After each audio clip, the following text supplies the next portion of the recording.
வணக்கம் அன்பு உறவுகளே. இன்றைய பதிவு ராஜ அலங்காரத்தில் உள்ள முருகர் படத்தை வீட்டில் வைக்கலாமா, வீட்டில் வைத்து வழிபடலாமா, இந்த தகவல் தான் இன்றைக்கி பார்க்க போகிறோம். கட்டாயமாக அந்த வீடியோ உங்களுக்கு பயனுள்ளதாக இருக்கும் அப்படின்னு நான் நம்புகிறேன்.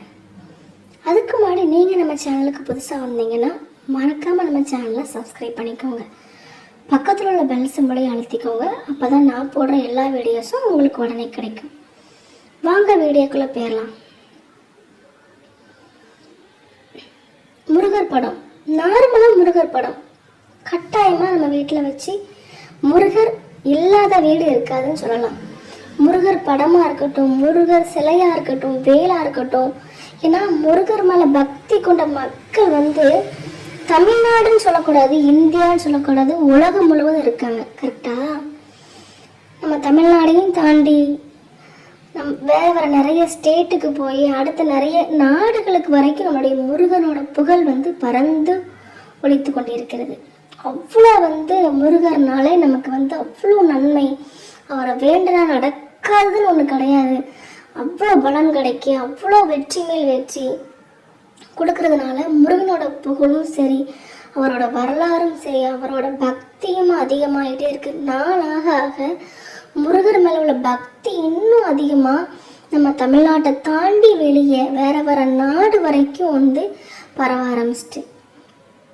அப்போ நம்ம முருகர் கட்டாயம் ஒவ்வொரு வீட்லேயும் முருகர் படம் இருக்கும், இல்லாத வீடே இருக்காது. முருகரோட சிலை கூட இப்போ வைத்து எல்லாரும் வணங்க ஆரம்பிச்சிட்டாங்க. முருகரோட வேலும் வைத்து வணங்க ஆரம்பிச்சிட்டாங்க. அப்போ ராஜ அலங்காரம், பழனிக்கு போனால் கட்டாயமாக ராஜ அலங்காரத்தில் படம் கிடைக்கும். அப்போ சில பேர் பழனிக்கு போய் ராஜ அலங்காரத்தில் உள்ள படத்தை வாங்கிட்டு வரலாமா, வாங்கிட்டு வீட்டில் வைக்கலாமா, வைத்தா நல்லதா? கட்டாயமாக அதுக்குள்ள பதில் தான் இந்த வீடியோவில் பார்க்க போகிறீங்க. கட்டாயமாக நீங்கள் ராஜ அலங்காரத்தில் உள்ள படத்தை வீட்டில் வைத்து வழிபடலாம். ரொம்ப ரொம்ப நன்மையான ஒன்று தான் ராஜ அலங்கார படம். நீங்கள் பழனிக்கு போனாலும் சரி, இல்லை உங்களுடைய பக்கத்துல எல்லா கோயில் வாசல்லையுமே கிடைக்கும். அந்த ராஜ அலங்கார படத்தை வீட்டில் வச்சு வழிபடுறதுனால நமக்கு என்ன பலன் பார்த்தீங்கன்னா, அது எப்படி ஒரு ராஜ அலங்காரமோ அதே மாதிரி நம்மளோட நிலைமையும் ஒரு ராஜா அப்படிங்கிற மாதிரி நம்மளோட வருமானம் அதிகரித்து, நம்ம தொழில் நல்லா சிறந்து, நம்மளும் ஒரு ராஜா அப்படிங்கிற அளவுக்கு நம்ம வர்ற அளவுக்கு நிலைமை மாறும். அதனால் கட்டாயமாக ராஜ அலங்காரத்துள்ள படத்தை வைத்து நீங்கள் வழிபடலாம், தாராளமாக வழிபடலாம். இதனால் நன்மைகள் மட்டும்தான் அதிகரிக்கும், உங்களுடைய வாழ்க்கையில் நிறைய மாற்றம் கிடைக்கும். ஆனால் நீங்கள் வழிபடணும், அது ரொம்ப முக்கியம்.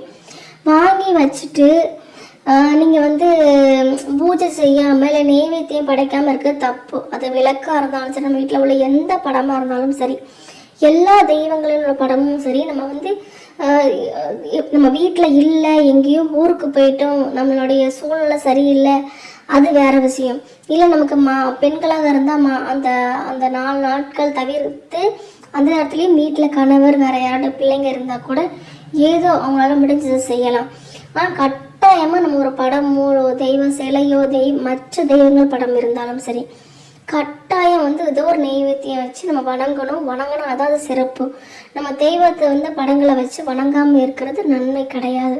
அதனால ராஜ அலங்கார படம் தாராளமாக வைக்கலாம், நல்லபடியாக வணங்குங்க. உங்கள் வாழ்க்கையில் வெற்றி மேல் வெற்றி கிடைக்கும். நன்றி. இந்த வீடியோ உங்களுக்கு பயனுள்ளதாகவும் நம்புகிறேன். மற்றவங்களுக்கும் அனுப்புங்க, அவங்களும் பயன்பெறட்டும். தேங்க்யூ.